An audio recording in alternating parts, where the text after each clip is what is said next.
ನಮಸ್ಕಾರ ವೀಕ್ಷಕರೇ, Karnataka power TV ನ್ಯೂಸ್ಗೆ ತಮ್ಮೆಲ್ಲರಿಗೂ ಸ್ವಾಗತ. ವಾರ್ತೆಗಳ ವಿವರ.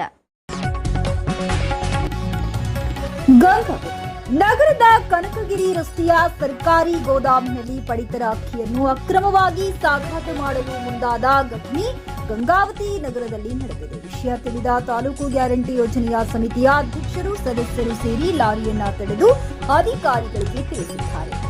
ಲಾಲಾ ರೈಸ್ ಹೆಸರಿನ 50 ಕೆಜಿ ತೂಕದ ಚೀಲಗಳನ್ನು ಖಾಸಗಿಯವರು ಅಕ್ರಮವಾಗಿ ಸಾಗಾಟ ಮಾಡಲು ಮುಂದಾಗಿದ್ದಾರೆ ಎಂದು ಆರೋಪಿಸಿ ತಾಲೂಕು ಗ್ಯಾರಂಟಿ ಸಮಿತಿಯ ಅಧ್ಯಕ್ಷರು ಸದಸ್ಯರು ಆಕ್ಷೇಪ ವ್ಯಕ್ತಪಡಿಸಿದರು. ಮಾಹಿತಿ ತಿಳಿದ ಅಧಿಕಾರಿಗಳು ಸ್ಥಳಕ್ಕೆ ಭೇಟಿ ನೀಡಿ ಲಾರಿಯನ್ನ ವಶಕ್ಕೆ ಪಡೆದಿದ್ದಾರೆ. ಗಂಗಾವತಿ ತಾಲೂಕಿನ ವಿದ್ಯಾನಗರದಲ್ಲಿರುವ ಗೌರಿಶಂಕರ್ ಉಮಾಶಂಕರ್ ಆಗ್ರೋ ಫುಡ್ಸ್ ಖಾಸಗಿ ರೈಸ್ ಮಿಲ್ನಲ್ಲಿ ಅಕ್ರಮವಾಗಿ ಸಂಗ್ರಹಿಸಿದ್ದ 168 ಕ್ವಿಂಟಲ್ ಅಕ್ಕಿಯನ್ನ 2022ರಲ್ಲಿ ಅಧಿಕಾರಿಗಳು ದಾಳಿ ಮಾಡಿ ವಶಪಡಿಸಿಕೊಂಡಿದ್ದಾರೆ.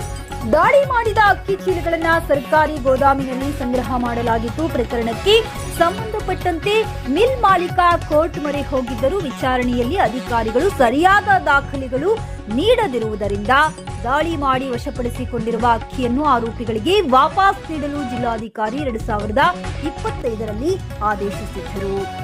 ಜಿಲ್ಲಾಧಿಕಾರಿಗಳ ಆದೇಶದಂತೆ 2022ರಲ್ಲಿ ಜಪ್ತಿ ಮಾಡಿದ 168 ಕ್ವಿಂಟಲ್ ಅಕ್ಕಿಯನ್ನ ರೈಸ್ ಮಿಲ್ನವರು ವಾಪಸ್ ಪಡೆಯಲು ಆಗಮಿಸಿದ್ದರು. ಆದರೆ 168 ಕ್ವಿಂಟಲ್ ಅಕ್ಕಿ ಬದಲಿಗೆ 275 ಕ್ವಿಂಟಲ್ ಅಕ್ಕಿ ಸಾಗಾಟ ಮಾಡಲು ಪ್ರಯತ್ನಿಸಿದ್ದಾರೆ ಎಂದು ಆರೋಪಿಸಿ ಗಂಗಾವತಿ ತಾಲೂಕು ಗ್ಯಾರಂಟಿ ಸಮಿತಿಯವರು ಲಾರಿ ತಡೆದು ಅಧಿಕಾರಿಗಳಿಗೆ ಮಾಹಿತಿ ನೀಡಿದ್ದಾರೆ. ಸ್ಥಳಕ್ಕೆ ಆಗಮಿಸಿದ ತಹಶೀಲ್ದಾರ್, ಆಹಾರ ನಿರೀಕ್ಷಕರು, ಪೊಲೀಸ್ ಅಧಿಕಾರಿಗಳು ಲಾರಿ ವಶಕ್ಕೆ ತೆಗೆದುಕೊಂಡಿದ್ದಾರೆ. ಸದ್ಯಕ್ಕೆ ನಗರ ಠಾಣೆಯಲ್ಲಿ ಯಾವುದೇ ಪ್ರಕರಣ ದಾಖಲಾಗಿಲ್ಲ.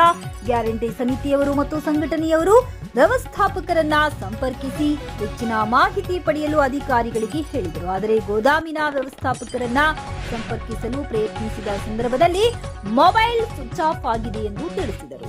ಗೋದಾಮಿನ ವ್ಯವಸ್ಥಾಪಕರಿಂದ ಯಾವುದೇ ಹೆಚ್ಚಿನ ಮಾಹಿತಿ ಲಭ್ಯವಾಗಿಲ್ಲ ಎಂದು ಅಧಿಕಾರಿಗಳು ಮಾಹಿತಿ ನೀಡಿದ್ದಾರೆ.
ನೀವಿನ್ನು ನಮ್ಮ ಚಾನೆಲ್ಗೆ ಸಬ್ಸ್ಕ್ರೈಬ್ ಮಾಡಿಲ್ಲವೇ? ಹಾಗಿದ್ರೆ ತಡಬೇಕೆ? ಹಿಂದೆ ಸಬ್ಸ್ಕ್ರೈಬ್ ಮಾಡಿ, ಬೆಲ್ ಐಕಾನ್ ಪ್ರೆಸ್ ಮಾಡಿ, ಶೇರ್ ಮಾಡಿ, ಕಮೆಂಟ್ ಮಾಡಿ.